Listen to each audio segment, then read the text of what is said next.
Hi everyone, how are you today? Welcome back to our casual chat where we always dive into interesting topics. We're so thrilled you decided to join us again for another insightful conversation. We truly are. And today's topic is something that resonates deeply with almost every single person who is learning English, myself included, at some point or another in their journey. It's a universal feeling. Absolutely. It's the big question, the one that can sometimes lead to a lot of head scratching and even a bit of frustration. Why is English so difficult? Let's get right into it and unpack this mystery together. Honestly, it just feels so incredibly difficult sometimes, you know? I put in so much effort, learn a ton of vocabulary and grammar rules, and then I just hit this invisible wall again and again. It's genuinely frustrating. Oh, I completely understand that feeling. It's like you meticulously learn a grammar rule only to immediately discover 10 glaring exceptions to it just moments later. English truly loves to keep us on our toes, doesn't it? Exactly. And the spelling versus pronunciation, oh my goodness, it's an absolute nightmare. Think about words like through, tough, though, and thorough. They all look so similar, yet sound completely, utterly different. No way. Seriously? It's a classic English puzzle that trips up so many people, even advanced learners. And then there's the sheer volume of vocabulary. So many words seem to mean almost the same thing, but you have to use them in very specific contexts, right? That's so true. And don't even get me started on phrasal verbs. Oh my goodness. Look up, look out, look over, look into. Each one introduces a whole new distinct meaning. It's like learning endless new vocabulary with every single verb. Right? It truly feels like learning a brand new mini language within the main language itself sometimes. You think you finally mastered the verb look, and then boom, a new phrasal verb appears. It can be incredibly overwhelming. Yeah, it really can be. Sometimes I honestly just want to throw my hands up in the air and completely give up.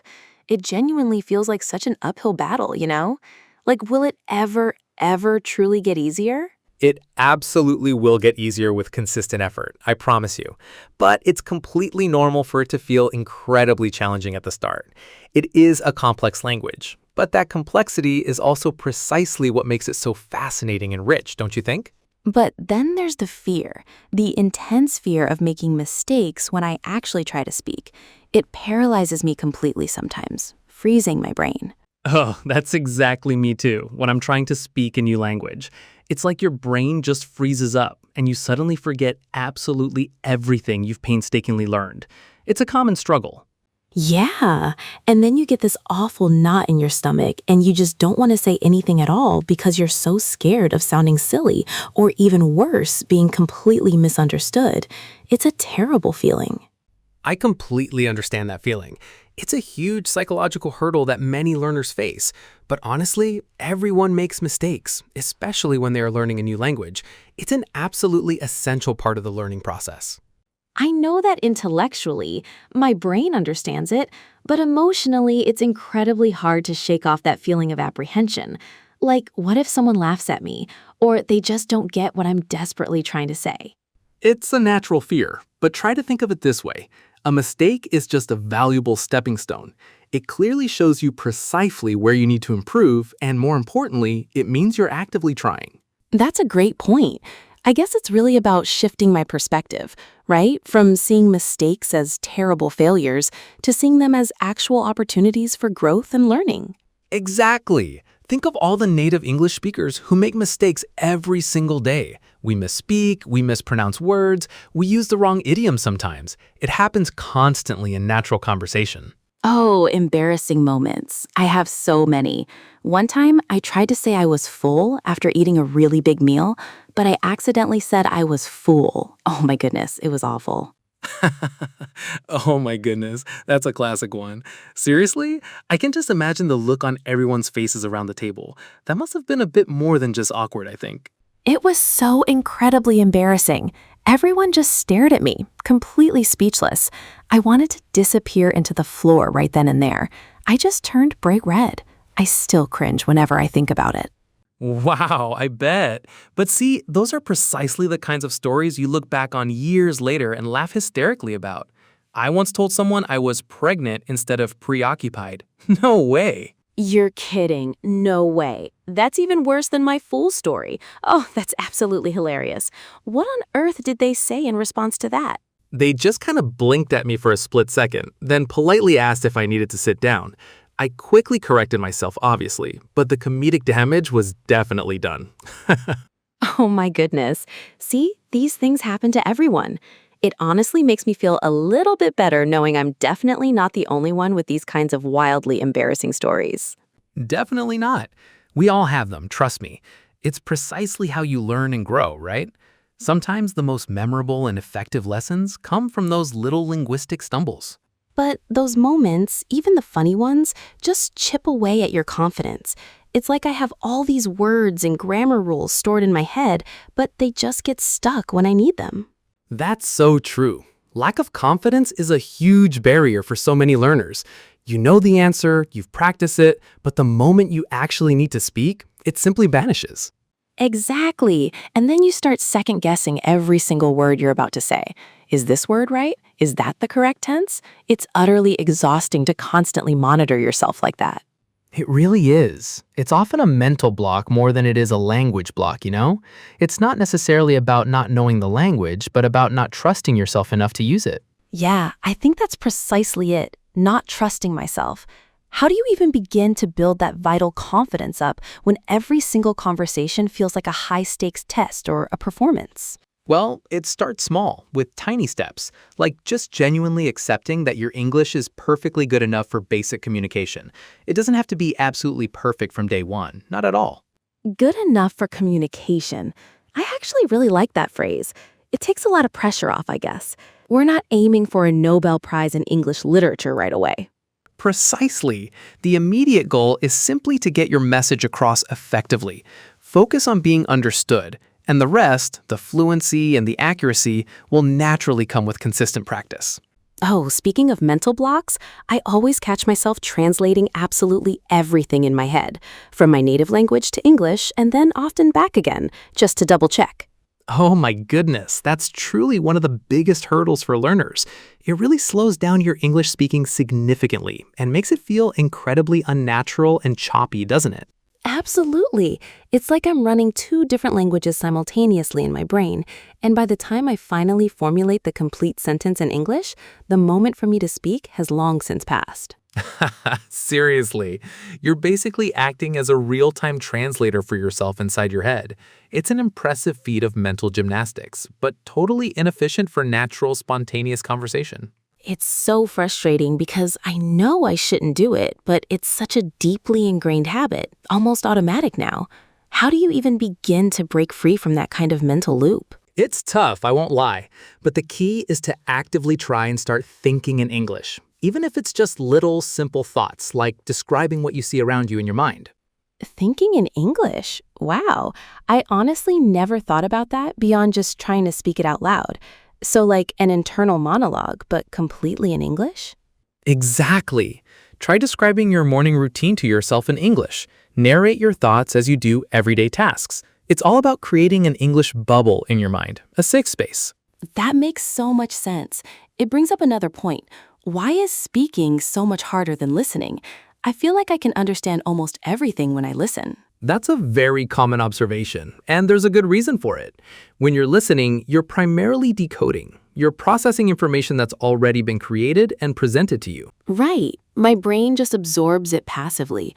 But when I have to produce it, actively construct sentences and find the right words, it's a totally different ballgame. It requires so much more effort. Precisely. Speaking requires active retrieval and construction simultaneously.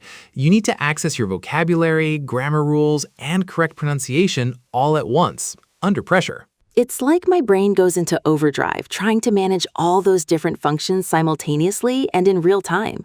It's so much more demanding and mentally taxing. It is. And there's also the added pressure of real-time interaction, you know? There's no time to pause and think too much, unlike when you're simply reading or writing something. Yeah, that's definitely it. The pressure of having to respond immediately. It's like my mouth and my brain can't quite keep up with each other's pace. Exactly. But the good news is, the more you practice speaking, the faster and more automatic those complex processes become. It truly is about building linguistic muscle memory. We talked about embarrassing mistakes earlier, But some can be genuinely funny, not just embarrassing. Like accidentally saying sheet instead of beach. Oh my goodness. Oh my goodness. Yes, those pronunciation slips can lead to absolute hilarity in real-life situations. I've heard some real doozies over the years. No way. Seriously, right? Or mixing up live and leave. I once accidentally said, I live you instead of I love you to a friend's pet cat. It was so unexpected. I live you. That's so adorable and wonderfully unique. I love it. I bet the cat was thoroughly confused by that unusual declaration, though. That's a genuinely funny mistake. It was. And the friend just burst out laughing, which made me feel much better. It wasn't embarrassing at all, just purely funny. It made me realize that not all mistakes are inherently bad. Exactly. Some are actually quite endearing and memorable. I remember someone trying to say, I'm exhausted after a long day, but it humorously came out as, I'm hoarse. Oh, I'm hoarse? That's absolutely brilliant. I can just picture someone whinnying after saying that. That's genuinely so funny. Right? It shows a certain level of creativity, even if it's completely unintentional. It's all part of the unique learning journey and often makes for great stories later in life. But then, in real-life situations, it's not always so funny or endearing, like trying to order food in a really noisy restaurant or desperately asking for directions in a busy, unfamiliar city. Oh, absolutely. Those are genuinely high-pressure scenarios. You're often already a bit stressed by the situation, and then trying to navigate a new language on top of it, that's tough. Yeah, exactly. And when people speak super fast or they use a lot of local slang and idioms, I just completely get lost and overwhelmed. It's totally disorienting. That's so true. Different accents, rapid-fire speech, regional dialects, cultural references, it all adds multiple layers of complexity. It's a real test of your linguistic adaptability. Seriously, one time I was at the airport and couldn't understand the gate change announcement at all. I almost completely missed my flight because of that. Wow, no way. That's a genuinely stressful and critical situation. That's truly when you really feel the immense weight and impact of the language barrier, isn't it? It really is. It makes you realize how absolutely vital clear communication is and how much easier everyday tasks are when you're speaking in your native language. Absolutely. But facing those challenging situations, even imperfectly, is precisely how you truly learn and grow. It's about bravely pushing past your comfort zone, step by step. So, how do we actually push past it? I hear a lot about daily practice, but what does that really look like in a practical, achievable sense for busy people? Well, it certainly doesn't mean you need to study for hours and hours every single day. It's actually more about consistency, about creating small, manageable daily habits. Okay, so not a grueling marathon, but more like a series of short, achievable sprints. What kind of really small things could someone easily incorporate into their day? Exactly. Like simply listening to an English podcast for just 10 minutes during your commute, or reading one short article from an English news website while you have your coffee. Oh, that sounds so much less intimidating than sitting down with a thick textbook for an hour. Little bits and pieces, right? That feels much more sustainable. Right. Or even just sending a quick text message to a friend entirely in English, or speaking to yourself in the mirror for just 5 minutes, describing your day. Guess what? I actually started trying to label things around my house with English words, like door and window. Is that kind of active engagement helpful? That's a fantastic idea. Seriously, that's exactly the kind of active, immersive practice that makes a genuine difference. It's about gently surrounding yourself with English. And thinking in English, like you mentioned earlier, how does that really kick in and become natural? Is it something I have to consciously force myself to do at first? Initially, yes, it will definitely feel a bit forced and perhaps awkward, but the more consistently you do it, the more automatic and natural it gradually becomes. It actively trains your brain to process thoughts in English. So when I'm, say, walking down the street, I should actively try to describe what I see to myself entirely in English instead of my native language. Is that the idea? Precisely. Or even just simple internal statements like, I'm feeling hungry, I want to eat pasta. Or, the sky is so beautifully blue today. Just simple sentences and observations. Wow, I never really thought about that as actual practice. It feels almost like cheating, in a really good way, because it's so low pressure and personal. It's not cheating at all. It's building a vital mental muscle. It actively helps bypass that frustrating translation step and directly connect your thoughts to English words. That's a great point. So it's essentially about making English the default language for my internal monologue, even for the most basic everyday thoughts. Exactly. The more consistently you do it, the more natural it feels over time. And you'll find your English speaking becomes much smoother and more spontaneous as a direct result. So all these little habits like daily practice and actively thinking in English, they slowly but surely help to build my confidence, right? That's the ultimate goal. Absolutely. Every small success, every single time you successfully communicate something, no matter how tiny or seemingly insignificant, adds a vital break to your confidence wall. I guess it's like learning to ride a bike for the very first time. You don't just jump on and immediately go. You start with training wheels, maybe fall a few times, right? That's an excellent analogy. And each time you push off and balance, even for just a second or two, your confidence grows significantly. It's all about accumulating those small wins. So it's about not waiting until I feel completely ready, because that might never happen, but just starting and trusting that the confidence will eventually catch up. Exactly. Action inherently creates confidence, not the other way around. Don't wait passively for confidence to appear before you act. Act proactively to build your confidence. Wow, I never thought about that. That's a truly powerful shift in perspective for me. It means I actually have more control over this journey than I previously thought. You absolutely do. And remember, everyone's learning journey is completely unique. Celebrate all your small victories along the way, no matter how insignificant they might seem to others. But it's so incredibly hard to let go of the idea of perfection. I really want to speak without any mistakes, ideally just like a native speaker. That's a very common trap that many learners fall into. But honestly, perfection is an absolute illusion. Even for native speakers, we all make errors constantly. You're kidding. Even native speakers make mistakes? I always genuinely thought they just knew everything perfectly and effortlessly. That's amazing and surprising. No way! We mispronounce words, we use incorrect grammar sometimes, or we stumble over sentences when we're tired or thinking too fast. It happens constantly in natural speech. So my ultimate goal shouldn't necessarily be to sound exactly like a native speaker, but simply to be clear, effective, and easily understood. Precisely. Your primary goal should always be effective communication. If you're understood, you've absolutely succeeded. Your accent and unique way of speaking are actually part of your charm. That takes so much pressure off me. It honestly feels like a huge weight has been lifted from my shoulders. So embracing my own voice, even with a few mistakes, is okay? Exactly. Authenticity over absolute perfection. Focus intently on consistent progress, not on some unattainable, unrealistic ideal. That's the real secret to achieving genuine fluency. You know, it really helps to hear that perspective. Do you have any inspiring stories of people who initially struggled, but then really saw a significant breakthrough? Oh, absolutely. I had a friend who was absolutely terrified to speak English. She started her journey by just ordering her coffee in English every single day without fail. Oh, really? Just ordering coffee? That sounds so incredibly simple, yet I can totally imagine how scary and challenging that would be at first. Exactly. But after only a few weeks, she was confidently chatting with the baristas, asking about their day, and joking. Her confidence soared just from that small, consistent interaction. Wow, that's genuinely inspiring.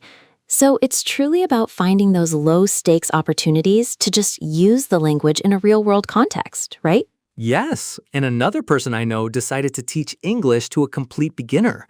It unexpectedly forced them to explain things clearly and simplified their own thinking in English. That's brilliant. Teaching always helps you learn and solidify your understanding, right? I've actually done something similar myself, trying to explain grammar to others. Seriously, it truly does.